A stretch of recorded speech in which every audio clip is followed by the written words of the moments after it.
Hey there, I'm going to do a review of this Echolette NG 51 tube tape echo unit from Germany, and I'm going to do it in English. I'll try my best to be clear.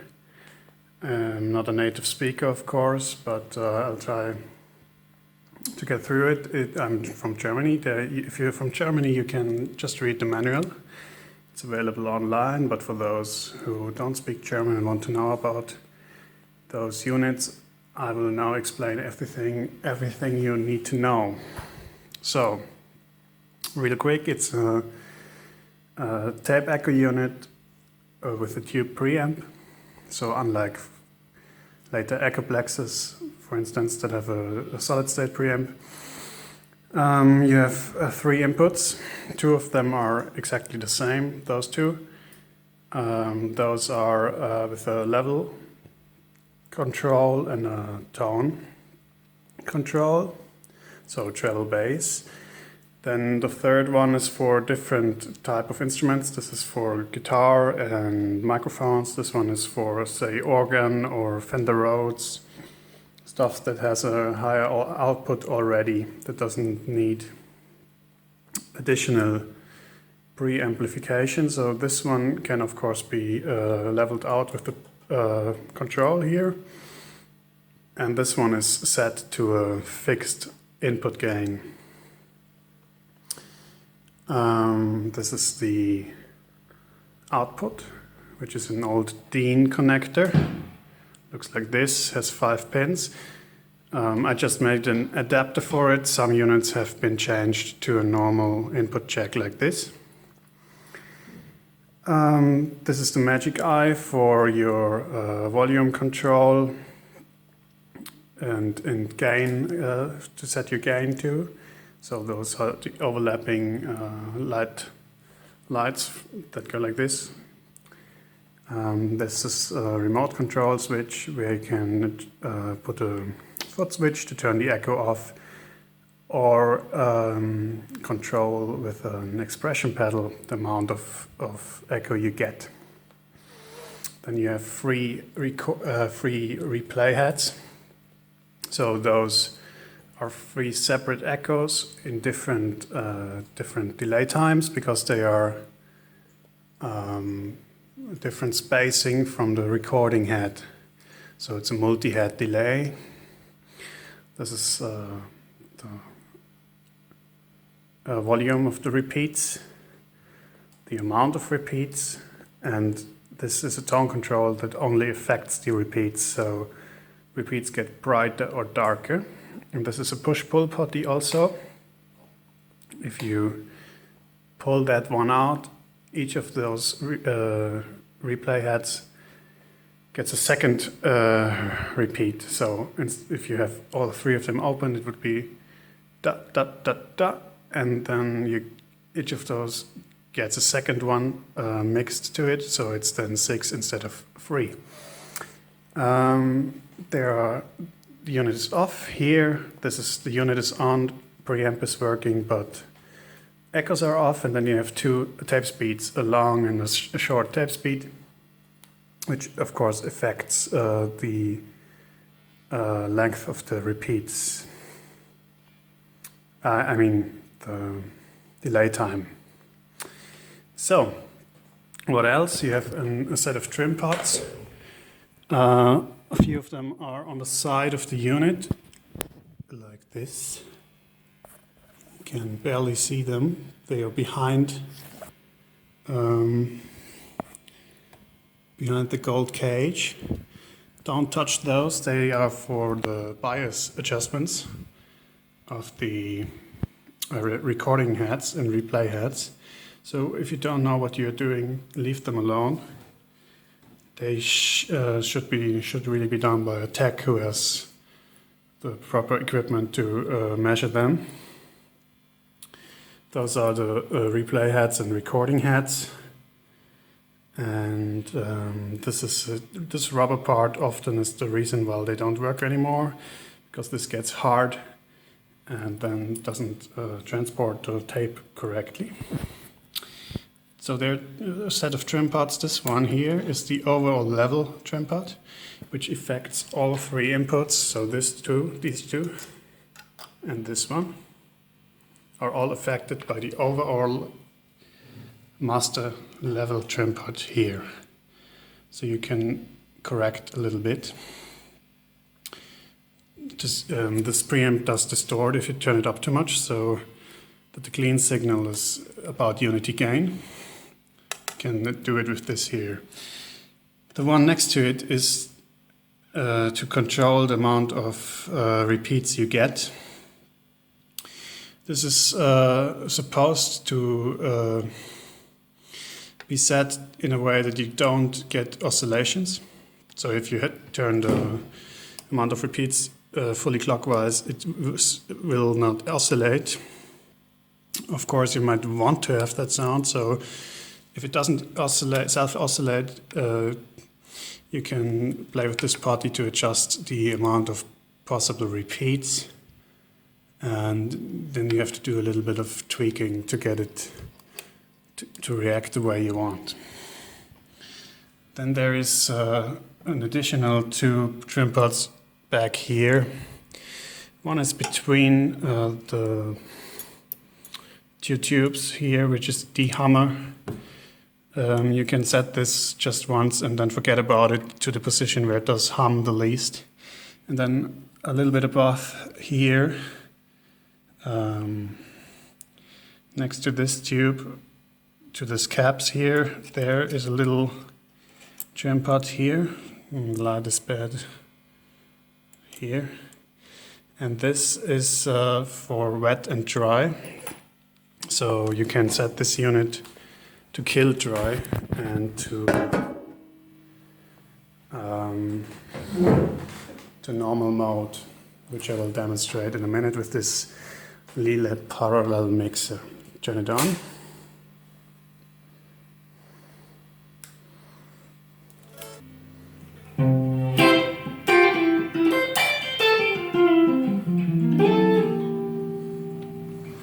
So this is the sound of the amp. Right now the unit is not in the signal path. The amp is a Black Cat 30R and it's a Telecaster guitar.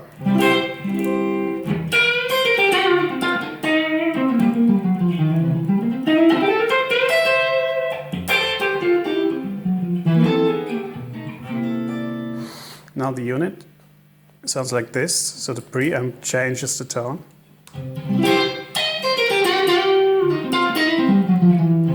So you can see now it has input level.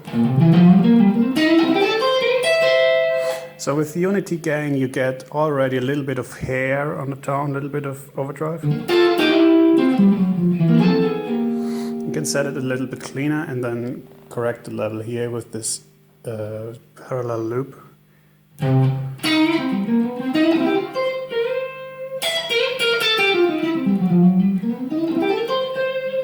So right now the whole signal goes through the tube preamp into the amp. No echoes yet. We can now change the treble and bass and also turn the preamp up, which now distorts, of course. So this is the clean amp, echo is bypassed. And then I switch the preamp in. Echoes are not in the mix yet, it's just the overdriven preamp of the echo unit.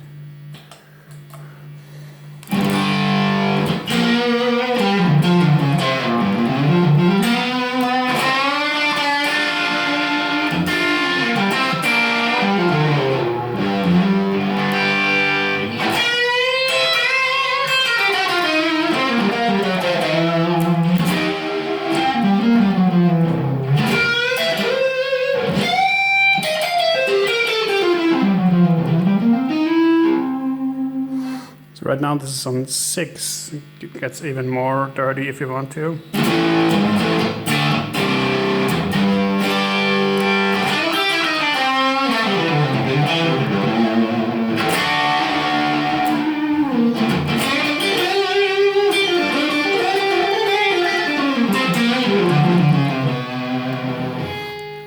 turn it up too much, it gets a sort of a fuzz-like character, but round about here, it's a nice overdrive sound.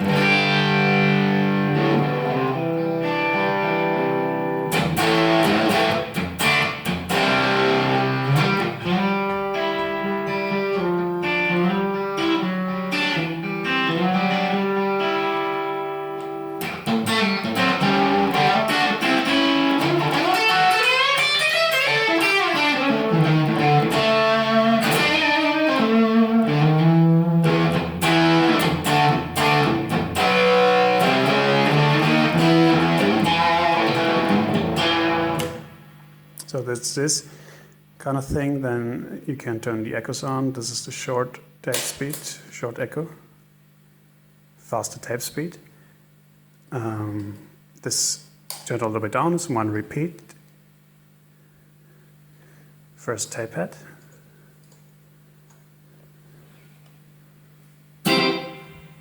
Sounds like this.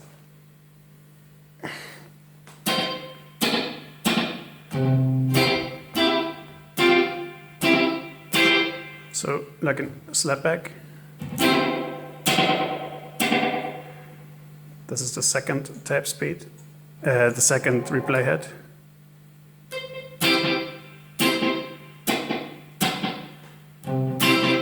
Little longer slapback.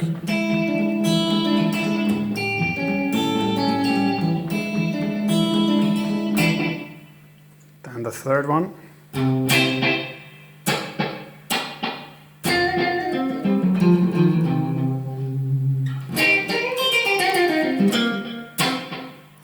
Turn up the repeats.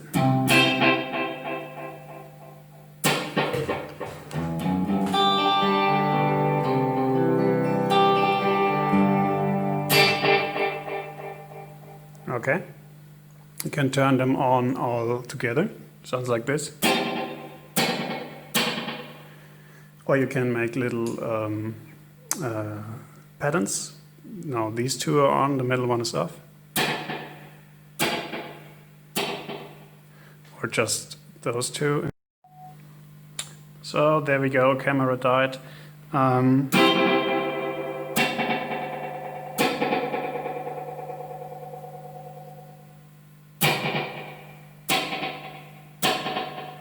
Like this, and then you can do just declining volume. This one is full up, this one is about halfway up, and this one is only slightly up. Sounds like this. So, if you have one of them open, like for instance this is the third replay head, you can pull that potentiometer here, and then you get a little flam. And if you have those two on, for instance, it sounds like this. Now therefore each of those gets a second one. And if you have all three of them on and have this pulled, it's almost like a reverb. So now the repeats are 6 because each of the replay heads gets a second one added to it, 6 repeats.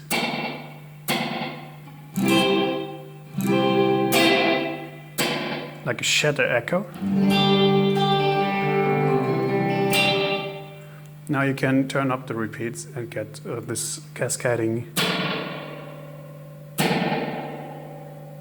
thing that ultimately self-oscillates.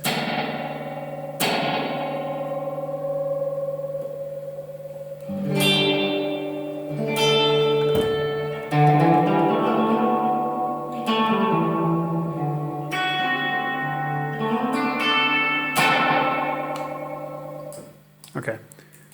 Then this is the second tape speed. The slowest one is this one. Sounds like this. This is the middle one. And this is the longest possible delay on this unit.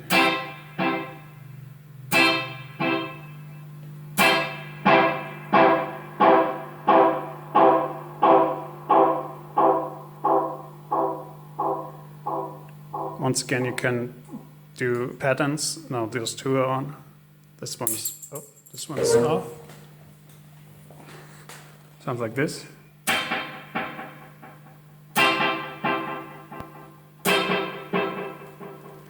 Or for instance, those two are on, this one is off.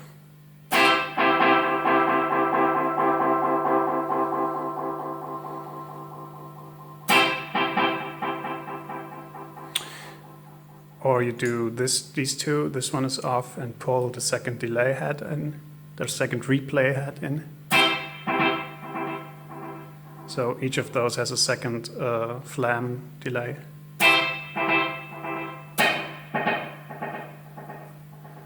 Turn up the repeats.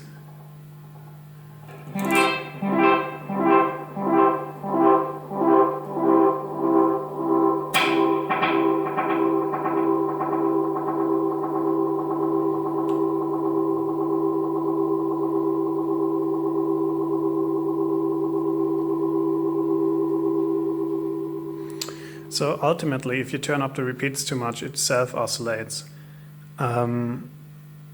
This is an interactive thing.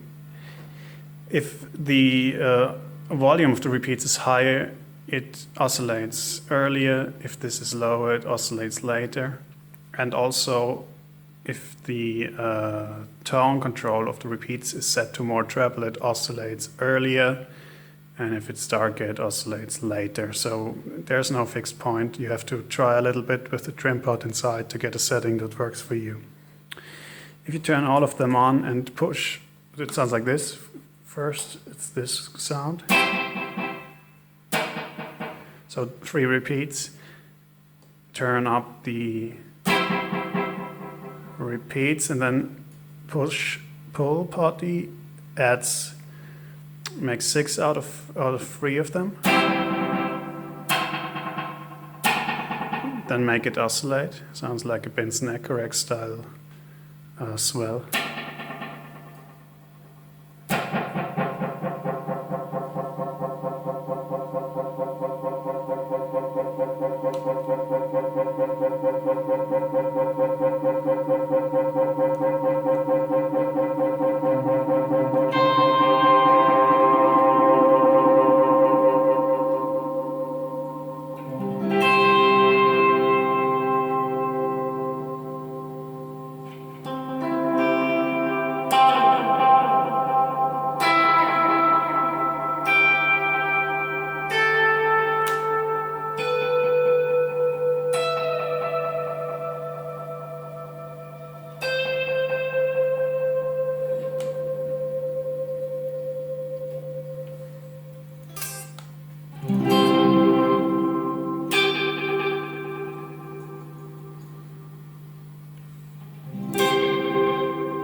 Then you have the tone control affects the darkness or brightness of the repeat. Sounds like this. So this is the middle position.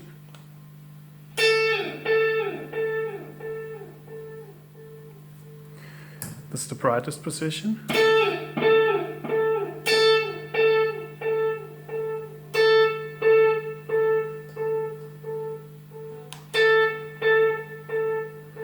Then it gets darker.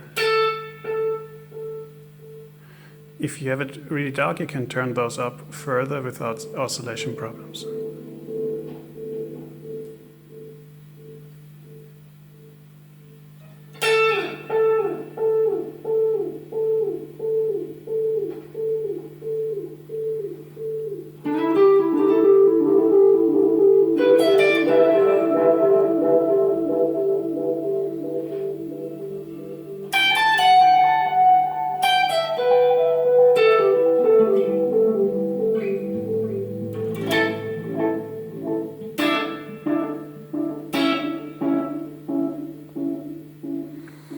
Can of course also turn up the preamp, then the unit distorts and does echoes. Sounds like this.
So that's pretty much it.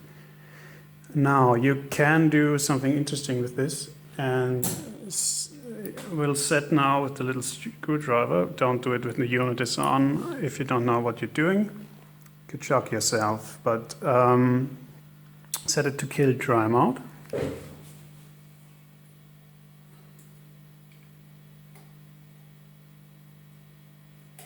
So right now the preamp only affects, it's best to show it like this. So this is a parallel mixer, like Exotic makes one and the Geek Rig Creator box.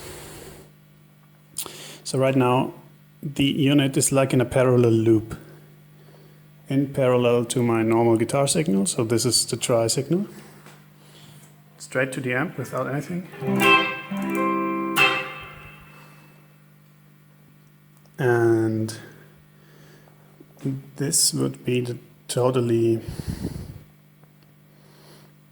wet signal, would sound like this.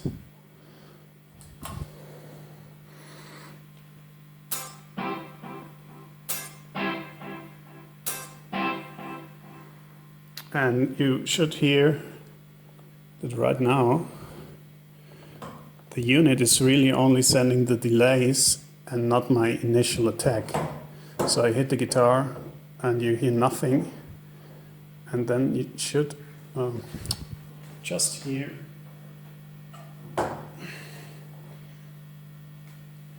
the repeats without anything else. So it's totally kill dry. And the preamp now only affects the repeats, of course. I now mix this two signals 50-50. So it's a blend between the drive-through signal and the echo unit. So now the preamp only affects the repeats of the echo, not my playing.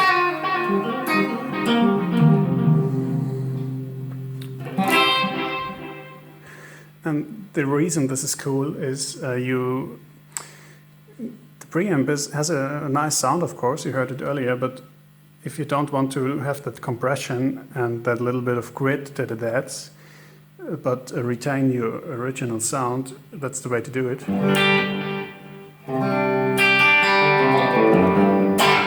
So I still have the full headroom of the amp.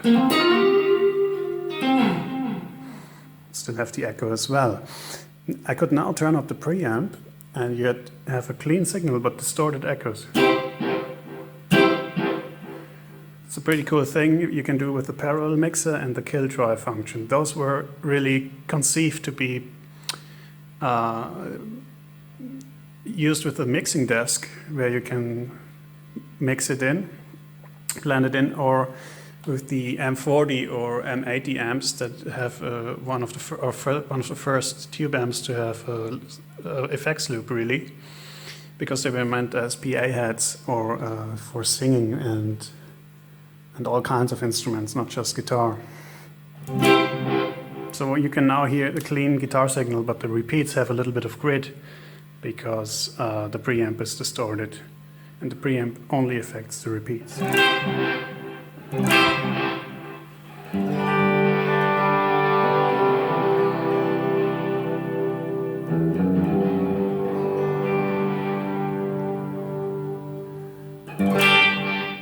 It's a little bit dirty.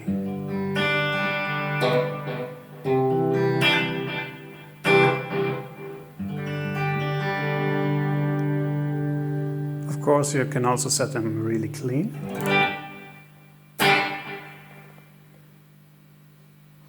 And with send and return levels and the mix control, you really can set it really, really clean and then compensate for the little bit of volume loss you have, because it's a little bit below your unity gain when it's totally clean, and really have the control over all your level stuff.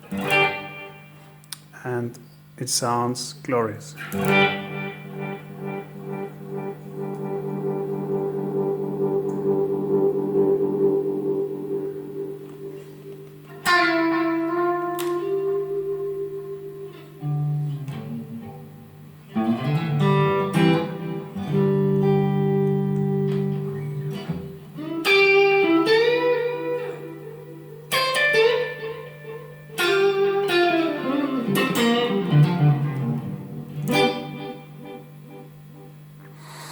in addition to that, now the tone control only affects the repeats.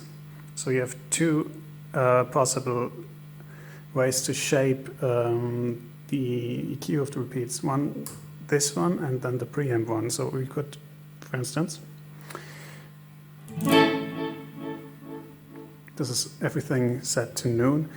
Turn this way to the dark side, and this also to the dark side. Now the repeats are really, really, really, really dark.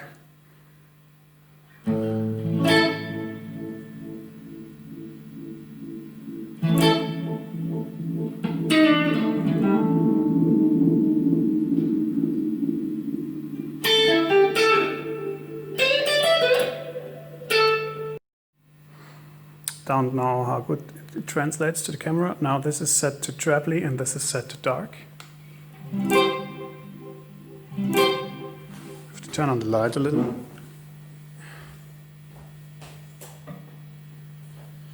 So. Or you could make them both really trebly.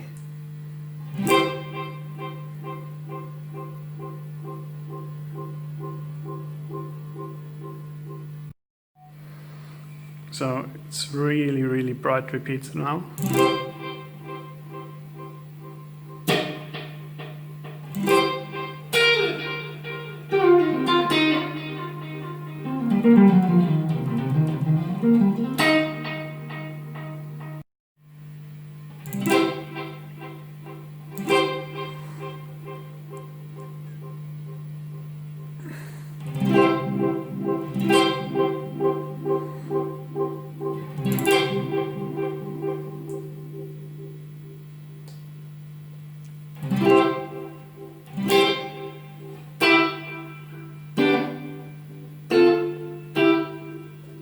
So this is also a nice sound when you have this one on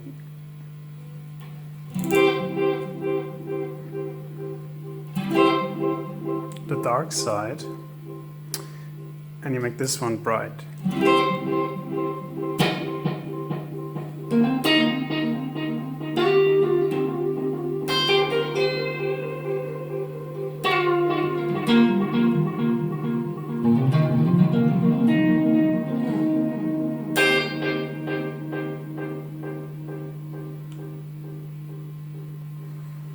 So that's the way I like to use it in Killjoy in a parallel loop, where it really retains the sound and you have additional tone shaping abilities, so let's get a good sound out of this.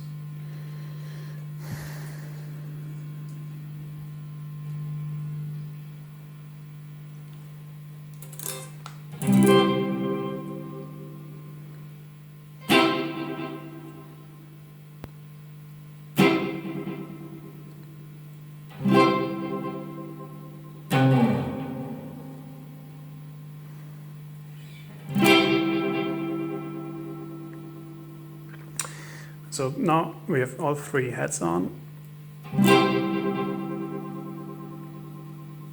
This is a little bit on the bright side, this one is a little bit on the dark side.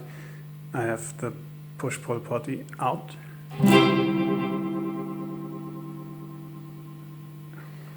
Sounds like this. And it's almost oscillating, but not quite.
will add a little bit of gain just from the amp.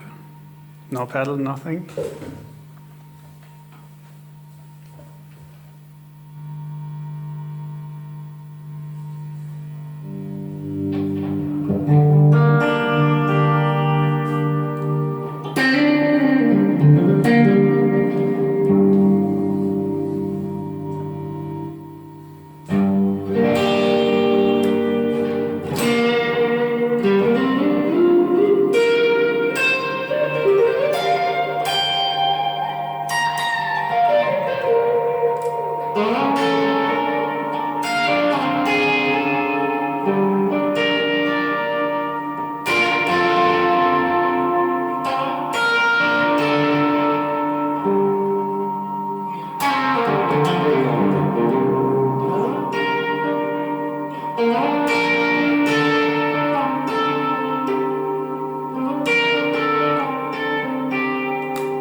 So this would be a little bit more traditional, just a nice echo for soloing.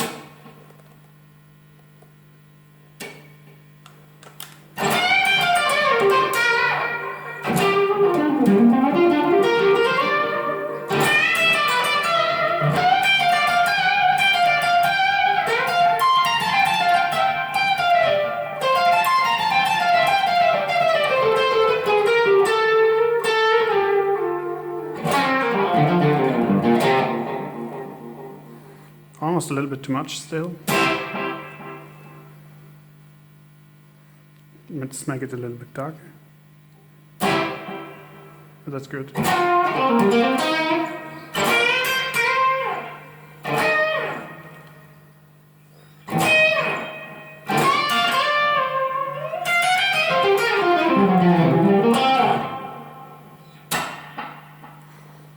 And traditional slapback.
So I hope you enjoyed that, and it is helpful for you if you want to maybe purchase this unit or have one and don't truly understand how to work everything.